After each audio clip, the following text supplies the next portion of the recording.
kanilang paglalakbay, ang kanilang paghahanap ng kaluluyan, at ang pagsilang ng sanggol na magbibigay liwanag sa buong mundo.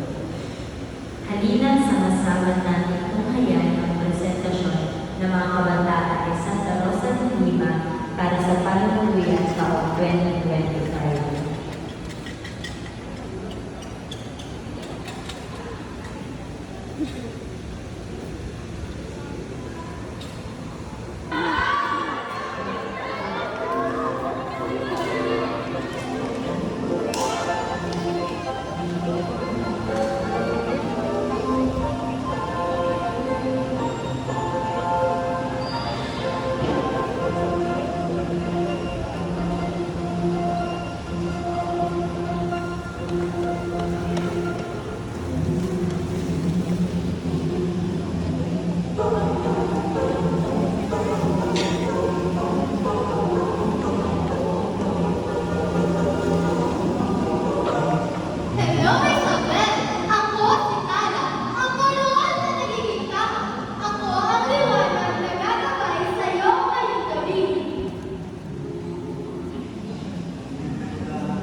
Sa ika-anim na buwan, ang anghel na si Gabriel ay sinugo ng Diyos sa Nazaret sa Galilea. Isinugo siya sa isang dalagang Belen na napagkasunuan ng pangasawa, isang lalaki na ang pangalan ng Jose. Si Jose na mula sa angkaling gabi at ang dalagang Belen ay nangangalang Maria.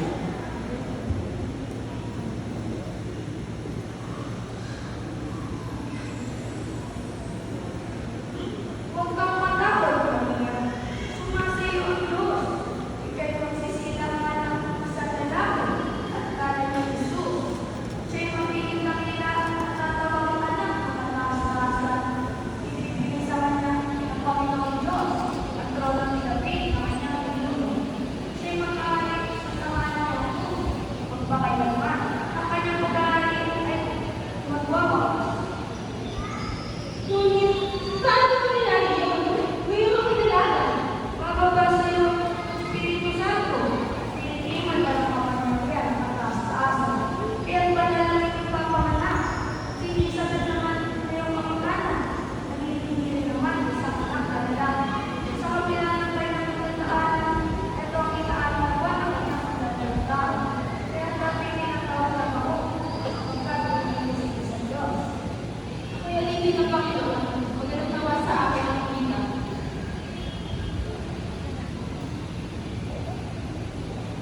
Sumigaw siya ng mataas na tinig at sinabi, Elizabeth!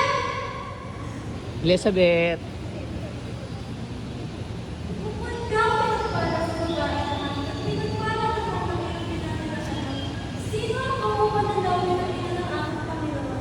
Sapagkat, bakit hindi ko ng iyong bahay ay nagdadala sa tuwa sa buwan sa aking ina. Mamalang ka sapagkat, ang lalim ka ng mga tupalit na sa iyo ng Panginoon. Ako'y mananatili dito ng ilang ko hanggang sa ibang panganak na. Jose. si Jose na isang matubig na lalaki ay hindi gusto mamahiya si Maria kung kaya't napag-isipan niya na hiwalayan na lamang ito. Dahil ng anak sa kanya, paano na ang takda namin kasal? Hindi ko naman nais mapahiya siya. Marahil, dapat ko siya may walay na lihim. Makapagpahinga lang muna bago ko mag-isipan. Ako, magkapakita sa'yo ang anghel. Samantalang sa pinag-iisip niya na iyon, ay dumalaw ang isang anghel ng Panginoon at nagpakita sa kanya sa panaginip. Kasi ang anghel ayun.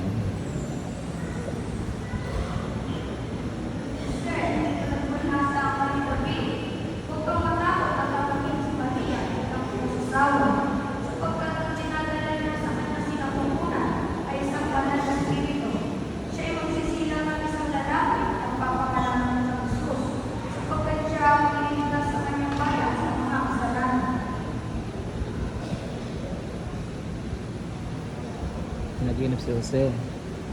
Panaginipan niya ang anghel. Tinanong ko ng dahil sa panaginip. Tama, hindi ko dapat siya hiwalayan. Tama na din si Maria bilang aming asawa. At ang asawa ni Elizabeth na si Zacarias ay nangatulang hindi makapagsalita sapagat hindi siya naniniwala sa ibinalita ng anghel na magbubuntis ang kanyang asawa sa kabila ng kanyang katandaan. Sa kabilang banda ay naganap na kay Elizabeth ang panahon ng pagkakataon at siya ay nagluwal ng isang sanggol na lalaki.